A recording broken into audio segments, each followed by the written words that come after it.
Hello my lovely friends, চলে এলাম তোমাদের রিকোয়েস্টে আরও একটা নতুন ভিডিও নিয়ে। আজকে রেসিপি মোচার ধোকা। আর সবাইকে আমার চ্যানেলে স্বাগত। আশা করছি তোমরা সকলেই খুব ভালো আছো। আমি এখানে একটা মোচা কেটে নিয়ে সেটাকে সেদ্ধ করে নিয়েছি। 100 গ্রাম ছোলার ডাল ও 50 গ্রাম মটর ডাল, যেটাকে ওভারনাইট ভিজিয়ে রেখেছিলাম। এবার একটি মিক্সার গ্রাইন্ডারের বাটিতে নিয়ে নিচ্ছি অর্ধেকটা ছাড়ানো রসুন ও 3টি কাঁচা লঙ্কা। এবার ওতে দিয়ে দিলাম 1 টিস্পুন চিনি, 1 টিস্পুন নুন, দিয়ে দিচ্ছি ভিজিয়ে রাখা ছোলা ও মটর ডাল কিছুটা পরিমাণ দিলাম, তার সাথে দিয়ে দিচ্ছি সিদ্ধ করে রাখা মোচা। এবার সবকিছুর একটা সুন্দর পেস্ট বানিয়ে নেব। এইভাবে বাকি মোচা ও ডালটাও একসাথে বেটে নেব। তখন কিন্তু আর কোনো রকম নুন, চিনি, রসুন বা লঙ্কা আর ব্যবহার করব না। দিয়ে দিলাম 2 টিস্পুন গরম মশলা গুঁড়ো।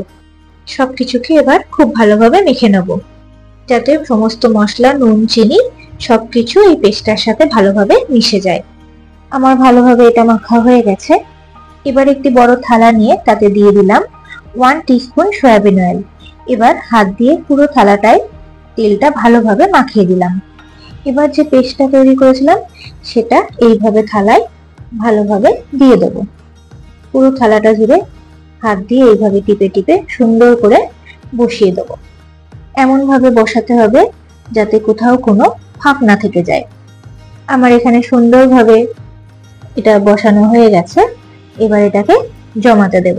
জমানোর সময় এখানে এমন একটা পাত্র ব্যবহার করতে হবে যেটাতে এই থালাটা পুরোটা বসে যাবে।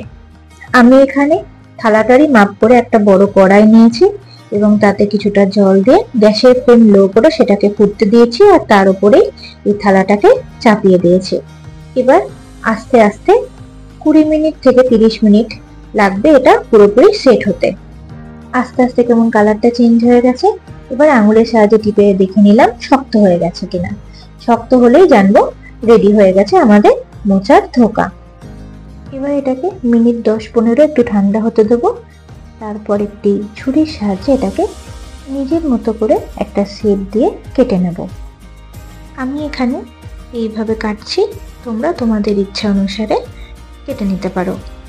কিন্তু কাটার পরে অবশ্যই কিন্তু ধারগুলোকে এইভাবে ছুরির সাহায্যে তুলে নেবে, না হলে কিন্তু ভেঙে যাওয়ার একটা চান্স থাকে।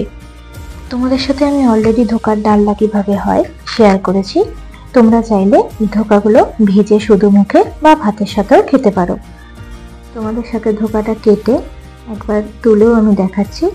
দেখো কি সুন্দরভাবে ধোকাগুলো ছেড়ে আসছে থালার থেকে। তোমরা নিশ্চয় দেখে বুঝতেই পারছো কত সুন্দর এগুলো সেট হয়েছে। আর একটাকেও আমি এরকমভাবে তুলে দেখিয়ে দিচ্ছি তোমাদের।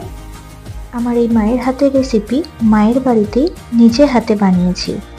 রেসিপিটা আশা করি তোমাদের ভালো লাগবে। যদি ভালো লেগে থাকে তাহলে ভিডিওটিতে একটি লাইক, কমেন্ট ও শেয়ার করবে। আমার চ্যানেলটিকে সাবস্ক্রাইব করে পাশে থাকা বেল আইকনটিকে প্রেস করে দেবেন, যাতে আমার ভিডিও সর্বপ্রথম আপনার কাছেই পৌঁছে যায়। আজ তাহলে আসি, আবার ফিরে আসবো একটা নতুন রেসিপির সাথে। ধন্যবাদ বন্ধুরা, ভালো থাকবেন ও সুস্থ থাকবেন সবাই।